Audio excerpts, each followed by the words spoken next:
that I cannot wait to introduce you to backstage. My name is Christin Baker, I'm the CEO and founder of telefilms.com.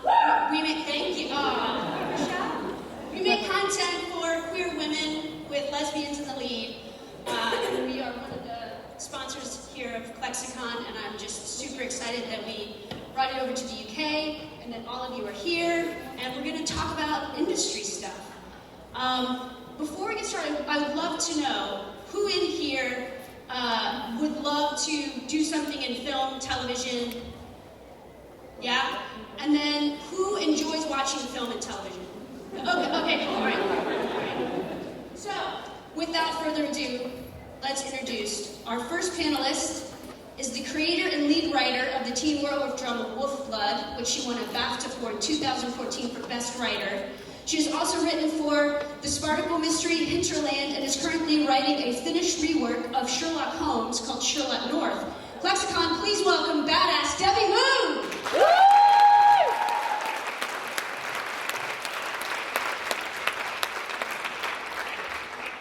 Our next panelist has had an interesting and unconventional road on her journey to the head of TV development of Blueprint Pictures. She was a PA in an ad agency, production manager in commercials, then a PA in television, then a researcher for documentaries. She was an assistant producer at the BBC, but really wanted to get back into drama, so she forced her way under the set to become a runner on Merlin, then assistant script editor, and did script reading work for lots of companies. She met executive producer Dominic Treadwell Collins while script editing on EastEnders, and he asked her to join him at Blueprint Pictures, where he was setting up a new TV department.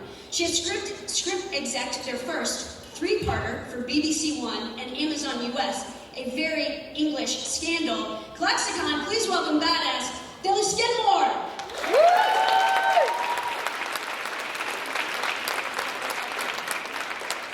And finally, our final panelist was a brickie, barista, NHS manager, film sales agent, wrestling ring announcer, before sensibly deciding to jack it all into becoming a writer.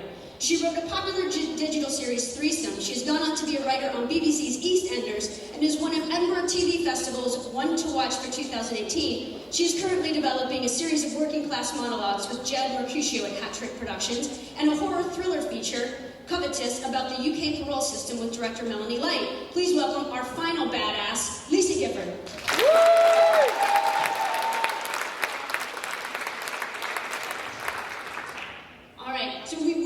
Questions at the end, so be thinking of stuff as these amazing folks start to talk about their journey and their thoughts and theories. So we will have a Q&A afterwards, but let's get started. So I mentioned a very interesting path for you guys, for you ladies. Let's start down at the end with Lisa and then head this way. So what did I not mention? Like, tell us a little bit more about what we should know about your journey and what you're doing now. I think my journey is the message of my journey is it's never too late. I didn't really start writing properly until I was in my mid-30s. I didn't get my first thing on television until I was in my 40s. So you can start writing any time of your life. You don't have to be 18, you don't have to be 25, you can be in your 40s, 50s, 60s. I've done every single job there is. I think that's a good life experience. I don't think you have to come in any particular way into the industry. Clearly. Yeah, exactly. I mean, all these ladies here, everybody's got a different journey, everybody's got a different way of getting in. So I would just say, yeah, you can do it. That's my message, you can do it. Yeah, that's a great message. Well, as you can hear from what you just described, I've done everything. It's when you leave university or even when you're still in school, you kind of go, yeah, I can, that's where I want to be. And the thing that lots of people don't realise is that in TV and film, you kind of have to start at the beginning, no matter where you are. Even if you've gone to the best university or the best A-levels or whatever, you kind of have to go and make tea for a long time and photocopy for a long time. And it's an experience-based industry, so the more experience you can get, the younger you are, the better, I'd say. Yeah. Yeah, I mean, I actually never intended to work in television. I started off wanting to work in theatre, and I did direct for theatre for a while, and then discovered I was really quite bad at it. So maybe that was not the thing for me, and I kind of steered off into writing, initially prose, short stories, novel, and then off I suppose the moral of my story is if you don't quite know what you want to do yet, that's okay, because whatever you do along the way will be useful. I learned a huge amount from working in theatre that I can apply in television. So it's all good, really. So in talking about the journey that you had, if someone came to you when you were 15 or 17 and said, what do you want to be when you grow up? Would you have said what you're doing now? Or what was when did you discover this is what I can't do anything else but this when I wake up in the morning? I didn't know what a producer was at 15. I didn't have a clue what they did day to day. So I always said I wanted to maybe direct or maybe act, maybe write. So I think I would have told myself at 17, okay, this is what a producer does, this is what a script editor does, this is how you can be creative in drama, which is what I work in. This is, off you go. But it took a long while to figure that out, via commercials and everything else. Yeah, as a 15-year-old, 17-year-old, I kind of didn't know that people did write television. Obviously it came from somewhere, but maybe they made it up, I don't know. And I think the internet has been really useful in allowing people to connect to creators, allowing people inside that process a little bit more. That has downsides sometimes, but on the whole it's really democratized that, and I think it's allowed people now to look at television and film and all of those things and say, I get how that happens and I get what the jobs are and I can do that. Lisa, you wanted to be a wrestler, right, when you were 15? No, actually, it's another thing that I fell into, is professional wrestling, which is another way of getting into the industry, apparently. When I was 15, actually, so I grew up in a council flat, a council house, and when I was 15, my father had just died. So I was at a point in my life where I was about to finish school and I had to go out to work because there was no money coming into the house because suddenly we were like a one-parent family. And if you'd have said to me, oh, you can be in television, I wouldn't have believed you because I didn't think people from where I came from could do stuff like that. So if I could go back to being 15, I would sit myself down and say, look, it's okay to want to do this. I just thought my life would be going to work in offices. When I left school, I went to work in the gas board, the worst possible customer complaints in the gas board. If you ever want to have the most soul-destroying job in the world, I'm sorry if anyone works for the gas board here, by the way. But that is what I did, and that is what I believed, and I thought that was all I could do. And it took a really long time, a long time. I was 34 when I went to university because I didn't even think I could do that because I didn't think people like me did that. So I went to university, I studied theatre, and then went round about, started writing, ended up doing what I'd done. I would have loved to have been able to write when I was 15, but there was just no way it could happen. I was writing in my spare time, but I didn't think it could go anywhere, and I kind of gave up on that dream. So I would go back to myself. And that's something I think we don't do enough of with kids, especially kids from backgrounds, from council houses, from poorer backgrounds. We don't tell them that actually, yes, you can do these things. These things are not confined just to people who've grown up in nice big houses. You can do that. Debbie, what would you told yourself when you were 15, 17?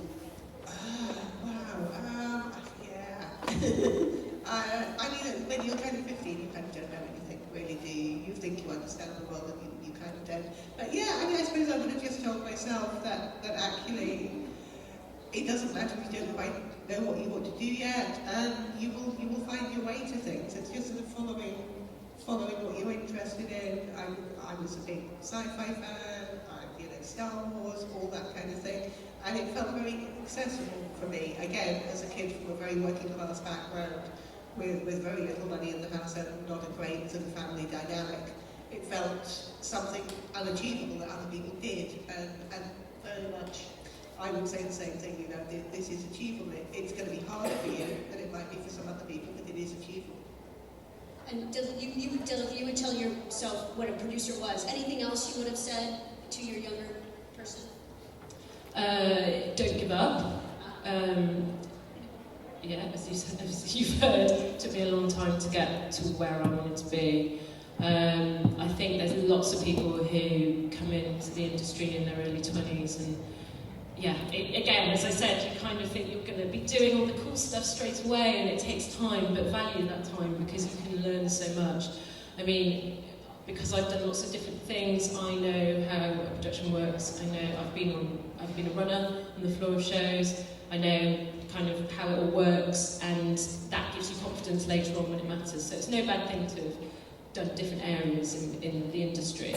I think believe in yourself and try and find out what your voice is as well, because we've been talking this morning about there not being enough really strong characters on television, and people having something to say. There's lots of plot-driven drama on at the moment, and actually, if you've got something you want to say about the world and you can tell that through character, you will do so well. So kind of try and just do that, but it takes a long time, you know, don't worry, you have time, don't panic. So some people in here, when I asked if they wanted to, you know, go back and do something in the industry, a good number of people raised their hand. When leaving this conference, what's something that every single person in here would you suggest that they do when they, or even if they're here in the hotel room tonight, like what's something that they could do if they wanted to be where you are in your creative career? Read scripts, I think, is a really key thing, which we've just been discussing this morning, funnily enough. Yeah, there are scripts online, there are scripts everywhere, you can get them for free. BBC Writers' Room have a massive script library. At the moment, because the Oscar nominations, the Oscar long list will be coming out, there are loads of free downloads of all the major feature films. I think if you just Google Oscar scripts, there'll be hundreds of them at the moment. I just downloaded loads to read myself. Something I do a lot if I have time is I sit and read other people's scripts. And I read things that I love, and I read things that I absolutely hate as well.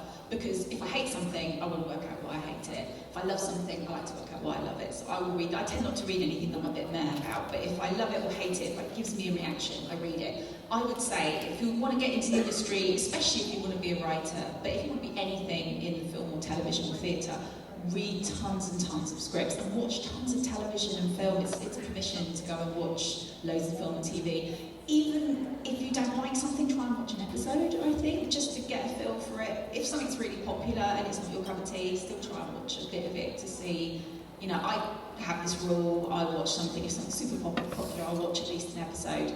Otherwise, I'll watch like 20 minutes. So, yeah, watch TV, read scripts. Yeah, I'd say have an opinion on things. When people come and meet me for a coffee or something, if they want to get into the industry or they're kind of starting out, I want them to have opinions. I'll say, so what are you watching? What are you enjoying? We are predominantly British television and film industry. No British television, because I've done it myself, go into companies and be like, oh, watch this on Netflix. Yeah, that's important, but really know what's on the BBC and ITV as well, because that's who we have to appeal to predominantly, and Channel 4, obviously. But find stuff you love and follow it. You know, if you love a show, find out who makes it, find out which production company made it, learn about the production company, and then contact someone there and see if you can go and say hello to them. That's so bold. But actually good advice. They might take your meeting, You've got to be cheeky. I mean, you don't... It's not cool to kind of endlessly email someone and go, please meet me, please meet me.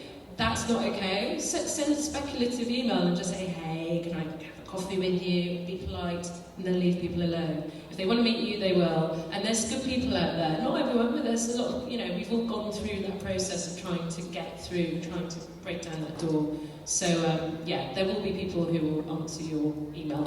Don't call. No, don't do that.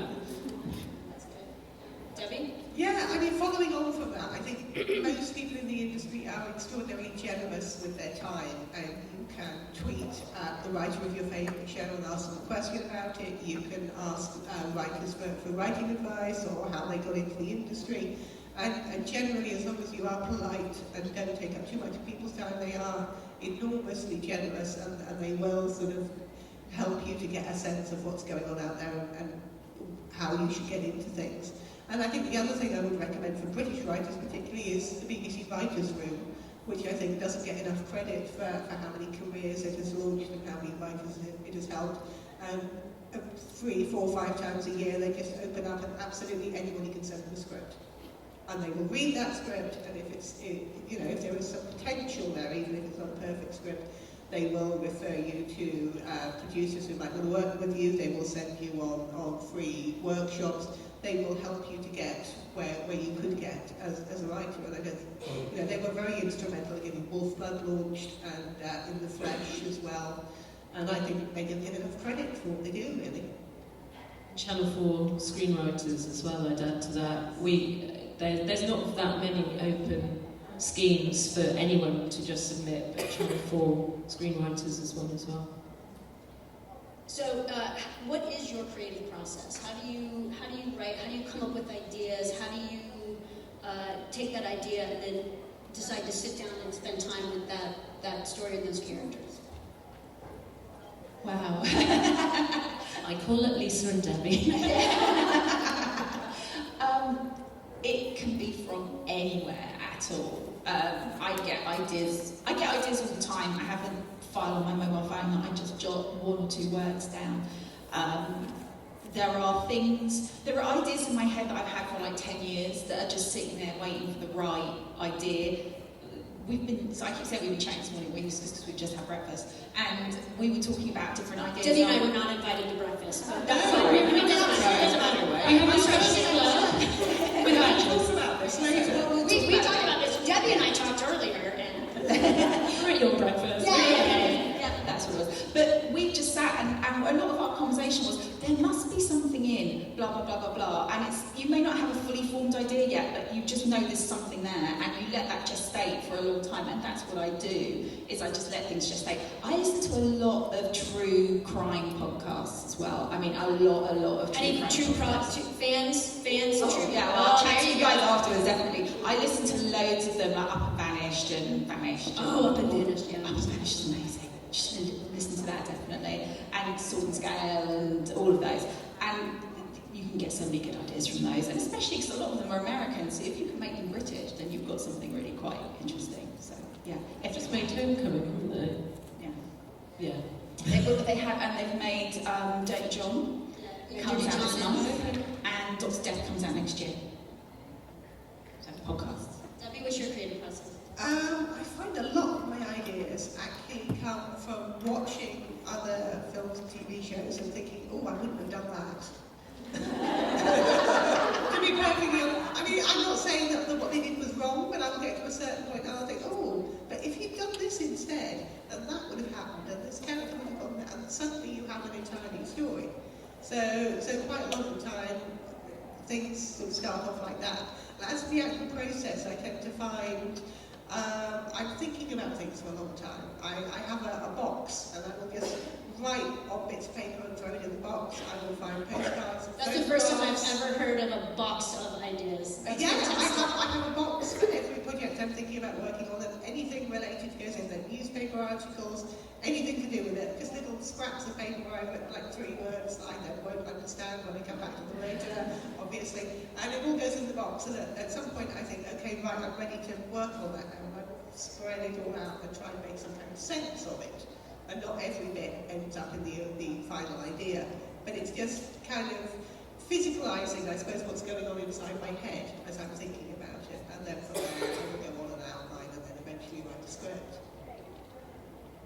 So as a development person and hearing ideas, what is it that gets you excited about going, like, out of these 10 that I was pitched, this one?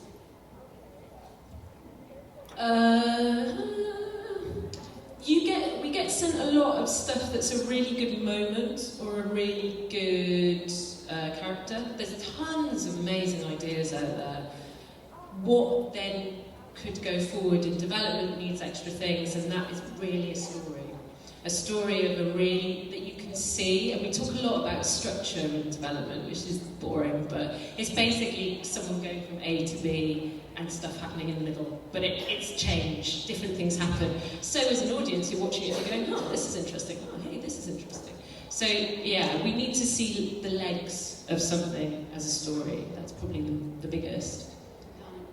If I gave you 1 week where no one would bother you, you had an infinite amount of money for that week, but you had to write, what would be that project that you would write, that you would spend time on? Am I allowed to say 2? Yes, you may Okay, say 2. thank you. You may say 2. There's 2 projects at the moment that I really, really want to spend some time on. One of them is a horror movie, but it's a horror movie where only straight white men die. Sorry to any straight white men. Give it up!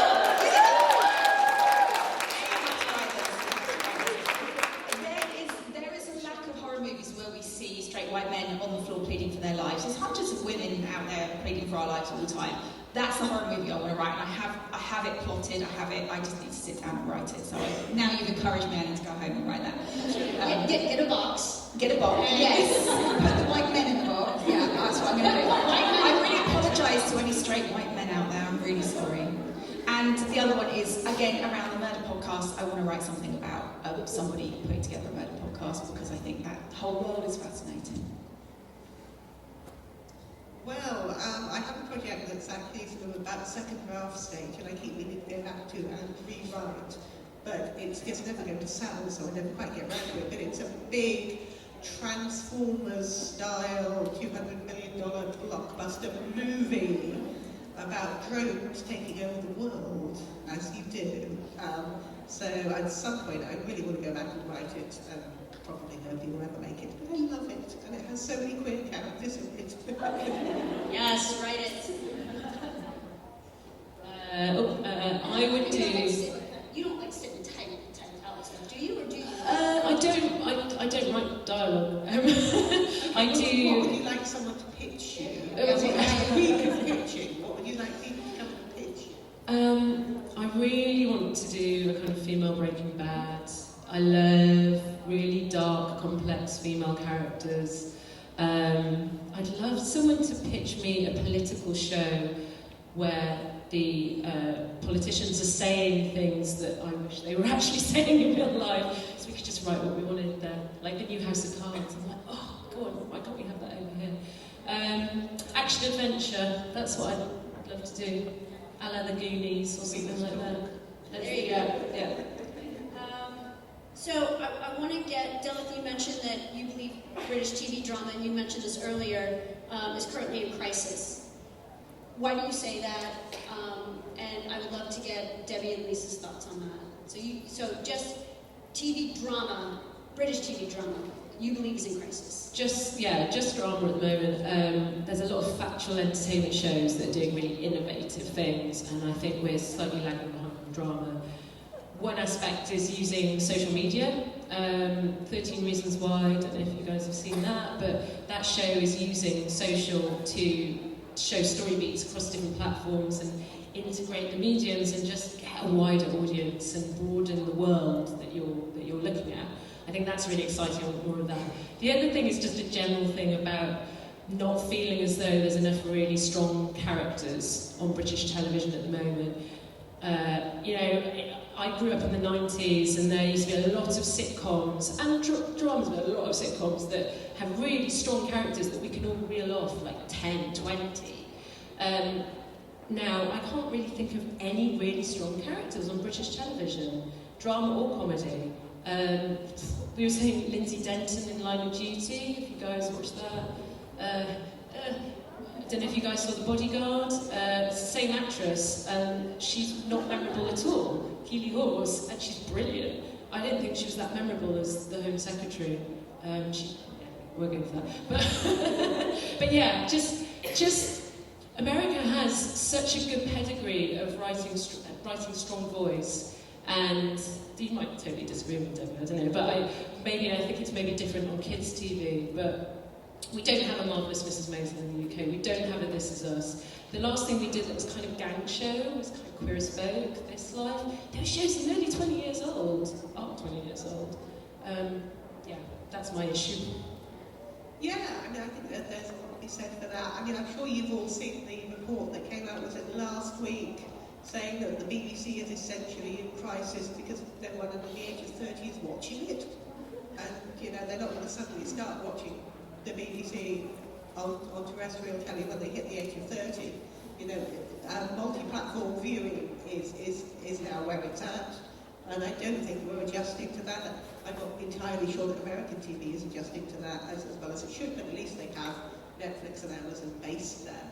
So yeah, I think there is a kind of a ticking time bomb under British terrestrial channels and how they're all kind of focused on 40, 50-year-old audiences and not on a younger audience, and we're not making the kinds of shows we should because of that.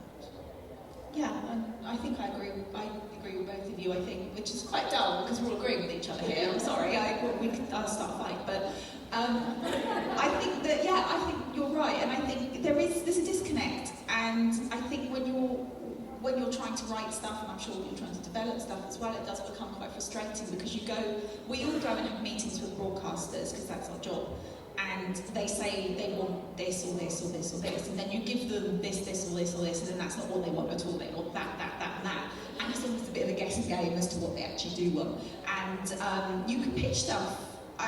You pitch things that are very much like character driven, where you pitch something, and then no, they want you to put a murder in the middle of it, or they want you to put a police procedural in the middle of it. The one thing I hear all the time as a writer, because I love writing crime, I love it, I could write crime. If someone would let me, I would write crime forever.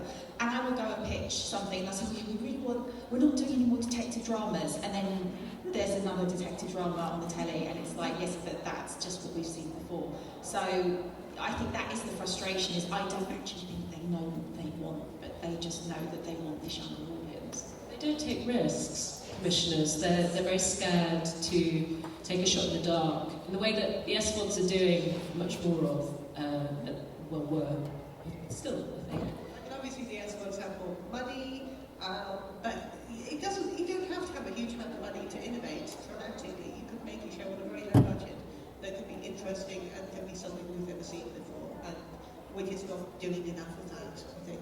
When Debbie says SVODs, that's subscription video on demand, which is Netflix, Amazon, Hulu, anything that you pay Motello, which I should mention, mytelefilms.com, we're an SVOD platform. But did you guys watch The Circle? Anyone in here watch The Circle? Yeah.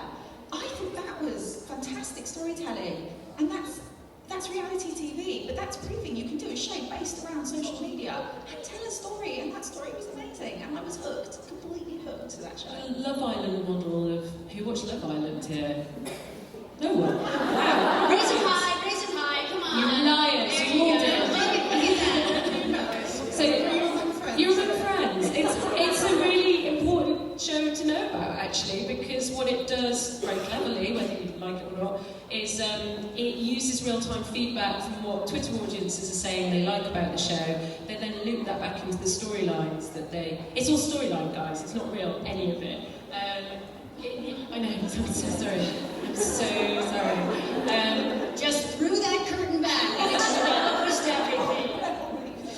No, sorry, I've broken you. I'm so sorry. But the Jack and Danny. other thing that reality television has, again, as you said, is characters. It creates really strong characters out of real people, and they are hugely empathetic and flawed, and people love them.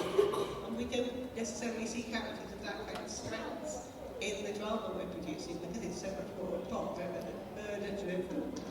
And we also hate characters in reality TV, and we're allowed to hate them, whereas sometimes broadcasters don't want you to have characters that aren't sympathetic. They want them to be sympathetic all the time. Some people aren't sympathetic, some people you just want to hate.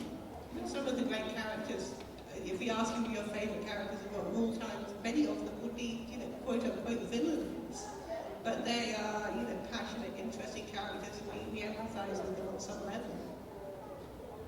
Okay, so we haven't necessarily talked about this. I'm going to do one more question, then we're going to get to a lightning round, then we're going to do audience Q&A. You are all sort of minority, considered diverse voices, right, in the industry. Why do we need more of you out there telling stories and getting things on television? Because I think audiences are bored of seeing the same old thing again, and I mean, we're starting to see some movement here. We've seen a lot of shows that have female leads in the UK, but when you look behind the scenes, the majority of them are being written and directed by men. And that's fine. I'm not saying men can't write female characters, and they can do that very accurately.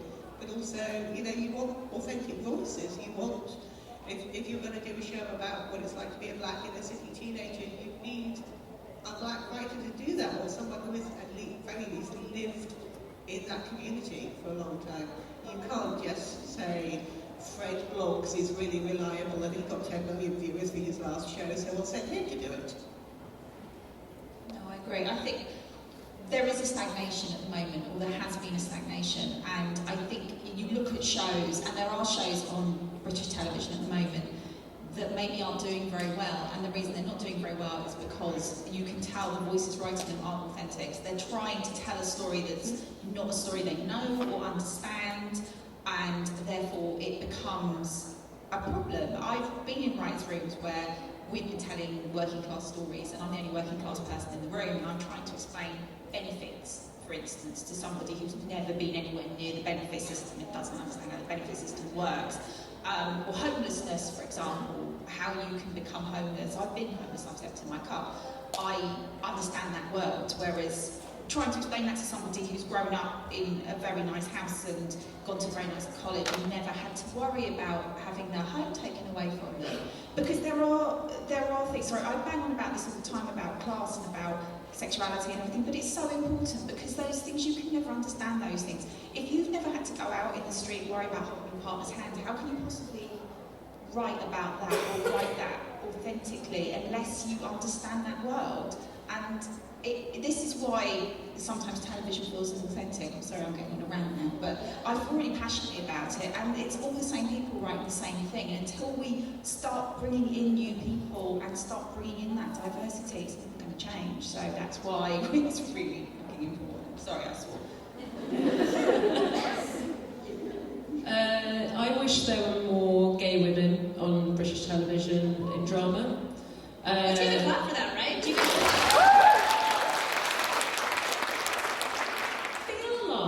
And I don't want to be disrespectful to my gay male colleagues, friends, and whatever, but as a gay woman, I don't feel particularly represented by anybody, actually. Sandy Toxics is great, thanks Claire Balding, super, I love your work, but the stories of the gay female aren't out there. When I worked on EastEnders, we've got a character on there called Tina, who is a lesbian. She's a lesbian, and she has slept with Billy more times than she has touched any women on that show. And that's because people just don't want to write it. The writers don't want to go there for some reason. And I think we need to push back on that. And there are some gay female writers out there who are doing some fantastic stuff and are doing big shows. I'd like to see a bit more of that, and yeah, make it centre and front. Let's tell that story. All right, so we're going to do the lightning round now. No, Debbie, except for Debbie has something to say. Oh no, you're terrified of lightning. We're doing the. Oh, can I say something? Just to add to that. I'm sorry. Just to add to that. We also have to get to a position where we're not going to commissioners with gay stories and being told, well, we don't know if our audience is going to get this, but you could make the gay character the best friend, and that's where we get that gay best friend trope from.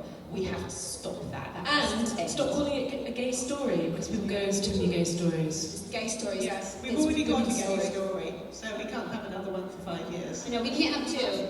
Yeah, that thing you go with a drama with a lead who happens to be gay or a lead who happens to be a woman to be told, oh, we already have a gay story. I was pitching a drama that had a gay character in it, one gay character in it, out of an ensemble, and it was the same time a Cucumber was being developed, and I was told by the production company, yeah, but we already have a gay drama, they don't need another one. The thing that kills me, so in the States we have the L word, right? You guys have heard of the L word? So a friend of mine, I was just checking. So a friend of mine, you're all younger than me.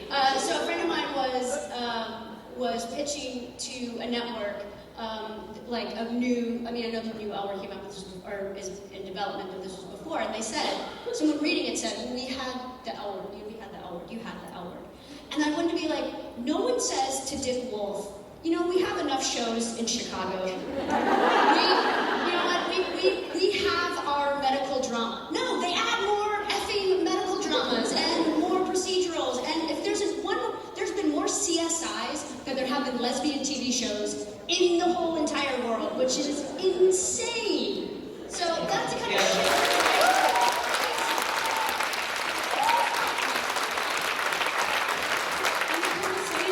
Sexuality is changing so fast and in a fantastic way, and queerness, just general queerness, like there's a lot of pansexual, pangender people in the world today who are not being represented at all. So opening that up, I think, is really cool.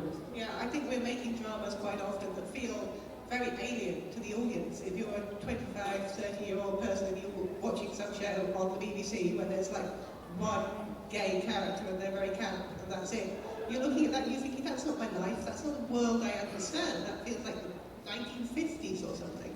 We are not fully reflecting how people see the world around them anymore. All right, so we're going to start the lightning round, but if I could get one of the volunteers to throw, there we go, thank you so much, we have one here.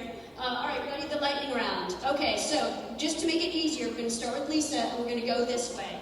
All right, lightning round. What TV show or movie made an impact on you when you were young? Oh my god, when I was really young, probably Ghostbusters, because I wanted to be a Ghostbuster and I didn't want to be the woman in it, I wanted to be the Ghostbuster. Yes. Prime Suspect with Helen Mirren. Showing my age here, but like 7. All right. What are you watching right now on television that you love? I have just finished The Haunting of Hill House. It's Woo! amazing. It's on my list. So watch it. Watch it. I'm watching a show called Sally Forever, which is by Julia Davis, who I love. Last Chance Lawyer. Anyone watching that? Watch that. It's on BBC iPlayer. It's a documentary about a crazy lawyer in New York who looks after people who can't get a lawyer because they're at the end of their thing. He's amazing. I just finished Killing Eve, which was... That was it. Go watch it. All right. What is the last DVD or digital project that you purchased? I realised this morning, because I was actually cribbing, because I knew you were going to ask me that question and I was cribbing for it. I don't really buy anything anymore. I subscribe to all like Netflix and Amazon and watch stuff on there, but the last one I bought was Avengers Infinity War. Hunt for the Wilder People, the film. So good. It's so good. Again, I don't buy a lot of stuff anymore. That's why I did specifically ask you about buy, because we don't do that anymore. Like when you buy it, it's like, oh my gosh, I bought it, I own it. So I think the last thing I bought was Black Panther. Black Panther. Oh, all right. How often do you watch content on a smartphone? Every day. Every day I use my smartphone when I'm lying in bed, I use it when I'm on the tube, yeah, all the time. Yep, same. Never, I think. So if anyone has questions, go ahead and line up behind the microphones. If you could work with anyone in the industry, who would it be? Taika Waititi. Nice. Sally Wainwright. Shonda Rhimes. Yeah, nice. All right, we have a few folks queued up. See what I'm using your language. I'm using it's queued up.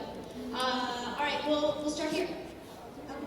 I saw the Labs report that said that there's less bisexuals and lesbian women in the last year on the screen.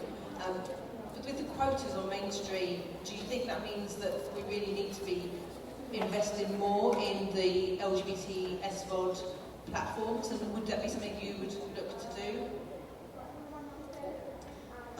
Yes, basically. I think SVOD platforms and also web series and stuff are really a great place to create an understanding that there's an audience for this. Because if you could get something on Netflix that gets a big audience, suddenly the BBC is saying, oh, we'll have some of that. We'll do our own version of that kind of thing. So, yeah. Yeah, I think standard television copies what's doing really well, and I think Amazon and Netflix are showing greatly that there is absolutely an audience for this content, and it's not an LGBT audience. Everybody wants to watch these stories. They are stories that are universal, they speak to all of us, so absolutely. So yes, I would, if someone came along and said, yes, do you want to write up? Yeah, I'm there. Yeah, wouldn't it be great if there was a channel where you know that the audience represents you instinctively? Like a BBC audience is over the age of 60, that's the average age. Over 60. E4's is like 40 or something ridiculous. But yeah, totally. It's a great idea. Yes. First of all, I want to say that I love this Masterful Mystery growing up. Like, I was part of the Facebook fan page. I love that show. So, it's great to meet you. So my question is, I'm an actress, so I'm kind of building my career. So I wanted to ask, how much has being out affected your career, and how have you seen and experienced it, and how can you get around it?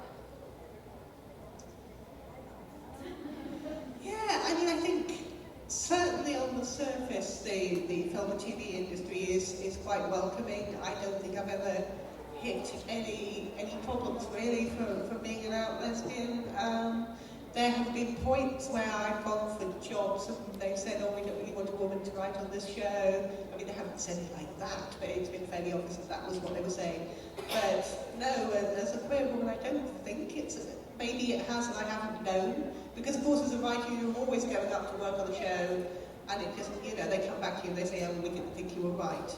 Now, that could be in anything. That could be prejudice. It could genuinely just mean that they felt somebody else was better for the job. So, in a way, you don't know, but I'm not aware of it. No, I don't think so, but maybe I wouldn't know. There's latent misogyny and homophobia in all industries. In ours, it's maybe a little bit less, but especially when you're developing a story, you sit in a room quite often with lots of men who start telling you what it is like to be a woman or a gay woman. Okay, and have periods, no, sure. So yeah, so that, no, not actively, but there's always a bit of a fight to just keep pushing for, I mean, in a good way. I'm sorry, I'm a token straight person on this. Lisa's an ally. Lisa's an ally. Sorry. But that said, as an ally in a room, I have witnessed a gay female writer in a room be told what the gay experience is by a middle-aged straight man. It was incredibly unpleasant. I have spoken up in rooms about exactly this thing, and not necessarily listened to. It does happen, but I think the television industry, slightly less than in other industries maybe. But there is latent homophobia and rampant misogyny everywhere, unfortunately. As an actress, here's what I sort of think when you navigate the world. If you don't present yourself as who you are, if you feel like every time you audition or you walk into a room, you know, you can play a straight character just as well as Lisa can play a gay character. If you somehow feel like you have to hide who you are, I think that kind of energy can be destructive, just on a personal level. So I would say be out, be who you are, be honest, and that will do better for your career than if you felt like you had to hide something. I mean, I think you can look at a lot of actresses who have come out later who have a totally different energy to them than when they were closeted. And I think that in and of itself is how I would think about how you navigate how out you are in this industry. So, thank you. Yep. I'm from Germany and I am a writer and I try to write English, but like I'm not native, so but the thing about Germany is, and it's frustrating, you said that they don't dare things here either, but they dare less in Germany. So do you have like any kind of tips for telling people to dare, like producers or publishers, anything like this? Not just about queer stories, but about female stories. Trying to find a universal truth in your story is always really important. So if you can write something that speaks to everybody. But no, I mean, every story will have a kind of love drive in its centre, or have some kind of relationship element. I think that's the thing to go for. You know, speak to people through your work. Yeah, I mean, working in children's television, obviously, it was quite... It's one of the few things that children's TV doesn't do terribly well, is including queer characters. They are doing more than they used to, but it still could be a lot better.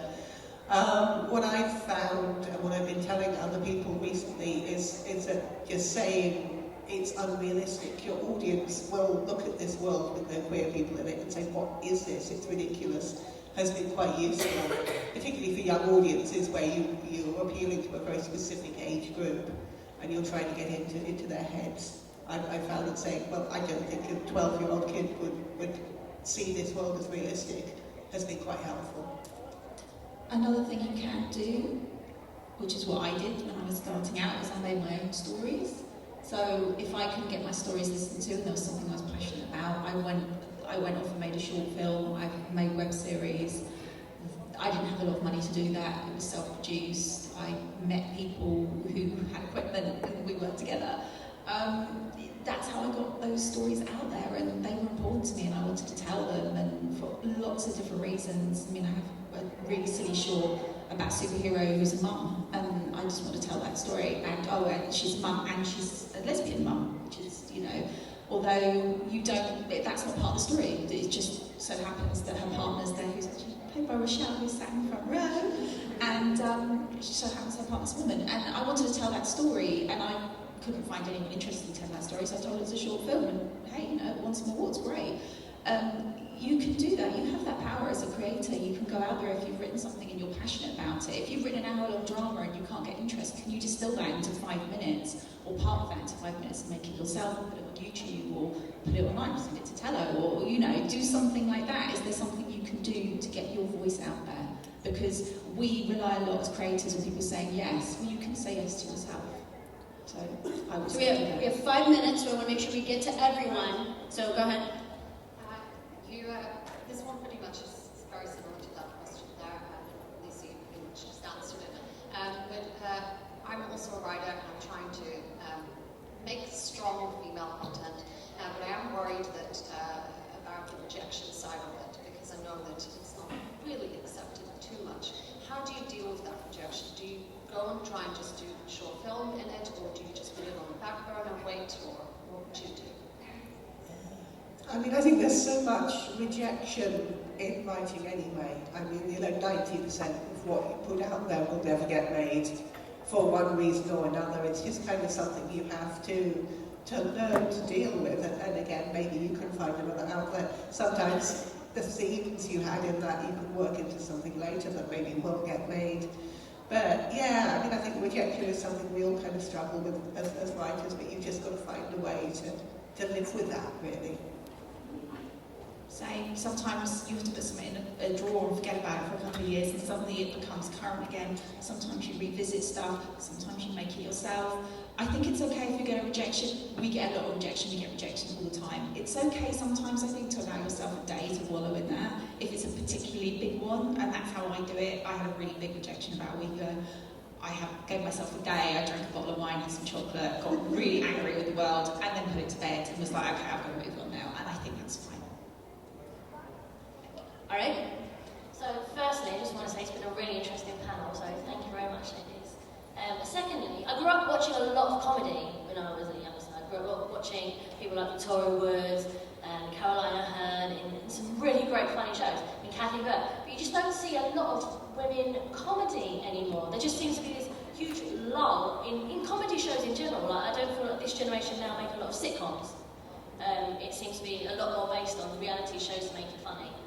So what are your guys' thoughts on kind of bringing more comedy or more situational comedy? So we specialise in drama at European television, but I went in to pitch. Me and Dominic both love comedy, and I think a lot of drama, all drama has comedy in it, because that's real life. And I went into BBC Comedy, and I said, why don't you make sitcoms anymore? And they said it's because they can't afford to, because apparently a sitcom needs more than one writer normally. And what they are doing in comedy, which is good, is they're bringing up newer voices. So we go to a lot of theatre, and there's lots of really punchy, great young female voices out there who are funny. But there are some goodies. I mean, like, you've got Sharon Horgan, you've got Phoebe Waller-Bridge, you've got Michaela Cole, and those shows, they are still, you know, Fleabag is a few years old now, but people are still, especially Rebecca Killing. I was going to say, because it's killing you. Yeah.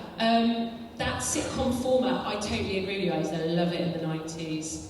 It's hard to get it right, I think, because it involves so much development craft, and what we do less of now is we do less development time, because it costs money. People want to go into production as soon as possible, which isn't great, but they're kind of out there. Go to theatre. Thank you so much. Yes?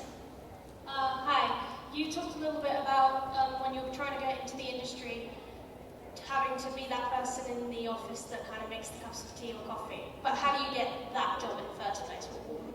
What would your advice be to get that lowest rung job? Can I just plug something in? I was one of the Edinburgh TV Festival's One to Watch this year, which is for mid-career people in the industry. They have an entry-level scheme called the Network, where I think it's 60 people, I'm not sure, who've either never had a job in TV, want to get in TV, or are in very early stages. And it's like a networking thing. It gives you support, it gives you training, you get 5 days up in Edinburgh, which is paid for, and they take you through, and then you get a mentor as well for a year. I'm mentoring 2 young women, one of whom wants to be a writer, one of whom wants to be a development producer, and you get lots of access and support, and a lot of people from that scheme end up going into entry-level positions. Lisa, say it again. What is it? It's called The Network, and it's Edinburgh Television Festival. So if you Google Edinburgh Television Festival, The Network, you will find it. And I'd really recommend, if you want to get, doesn't matter how old you are, you can be young. There were people on the network in their 50s. It doesn't matter. Age is not important, and it's an excellent scheme. I would scour the internet for those entry-level schemes. The other thing you can do is look out for short films. There's different websites, Shooting People, I think used to be one I used to use. But you will be able to become a runner on like music videos that people don't want to pay you for, or short films. There's a lot of, they're done with goodwill, you might not get paid, but those kind of things, you can then say, I was a runner on this, and you're off. It's just about having that initial credit. It is, and also when you're on those shows, you will meet other people who will hire you. So once you can kind of get into one, you can network your way into other jobs, because people will say, you were great, I'm doing this other thing, will you come be on this? And through that, you will just continue to up-level and get more jobs and widen your network. So taking that 1 or 2 that's either really low paying or maybe sometimes free, the next time that person's paying, you're on the top of their list. That's how I crew up my group, is I use all the, I go to my first tier, then I go to my second tier, and it's all people who I've worked with, or people who have worked with that person. So if I can't find someone, like if I was shooting something out here, I'd call Lisa, and I'd say, who do you know who's good? Yeah. And so if you worked for Lisa, she's going to give me your name. Absolutely. And when you go on set, or wherever you do, be the first person there, always be ready to work, be smiling all the time, even if you don't feel it. I'm not one of these person that said you should smile, but when you're at work, you know, be ready to do everything. No job is too small for you, no job is too big for you. Just get on set and just give that vibe out, and you will stand out, and people will want you around, because being on set is horrible, it's long, it's tiring, it's boring, it's hot. If you have a happy, really upbeat person, oh my god, it makes all the difference, doesn't it? Be as active as you can. Yeah. That's the thing. Because it's like you say, it's long and boring. Just make yourself indispensable. If you're indispensable, you will always work. You will never not have a job. All right, last question, and then we're gonna close it out. Hi, I'm from Germany too. That's funny that she was just there, and I really. You guys should get together and make stuff. So find each other Germans. All right, go ahead. Yeah, I really enjoy watching international TV, but it's so hard to access in Germany if you want to do it legally, at least. Of course. Yeah, It's legal. It's legal. Pay for your thing. And I'm just wondering, is that something that networks are aware of, how big the international audience is, and that if they were to make it more accessible, I can't access the, like, for example, the CV website even if I can't. And if they would make me pay for it, I would, but I can't. Is that something people are aware of? I think with SVOD, they're starting to learn and understand that if you give people the opportunity to pay for your content, that they will pay for your content. And so I think the days, I think Netflix is showing and Amazon is showing the days of geo-blocking might be coming to an end, or at least having a hybrid model where you can watch something and overseas. So I would say yes because of SVODs. I don't know if the BBC and other networks are really BBC are looking into that at the moment. There's territory issues around rights, because you sell rights territorially, but they are looking into doing a paid subscription version of iPlayer. Yeah, I think it's one of the many, many things that will have to change about the television industry over the next few years. So hopefully, yes. Thank you. Okay, any last thoughts for these phenomenal ClexaCon attendees? Just go out there and do it. Go out and make your stuff, write your stuff, do whatever you have to, because we need your voices. We haven't seen enough diverse and interesting and different voices. The industry is really healthy at the moment, more than it has been for years and years and years, because of Netflix and Amazon and new ways of watching television. That's going to keep growing. So it's it's never been a better time to get into television. Also, think about, if you want to make stuff, think about watching stuff on mobile phones. I think that's going to be the next step. Everyone's going to be watching little short soap opera type stuff on their mobile phones in a few years, so go and make some stuff for that medium. Nobody can tell your story. You've all got a voice. Everybody in this room has a voice, and all your voices are different. And everything you've got to say is every bit as valuable as the people who are already on television. So just go and do it. Do it. If you want to support lesbian content and lesbian filmmakers, telefilms.com is not geo-blacked. Germany, you can get it. Anywhere else, you can get it.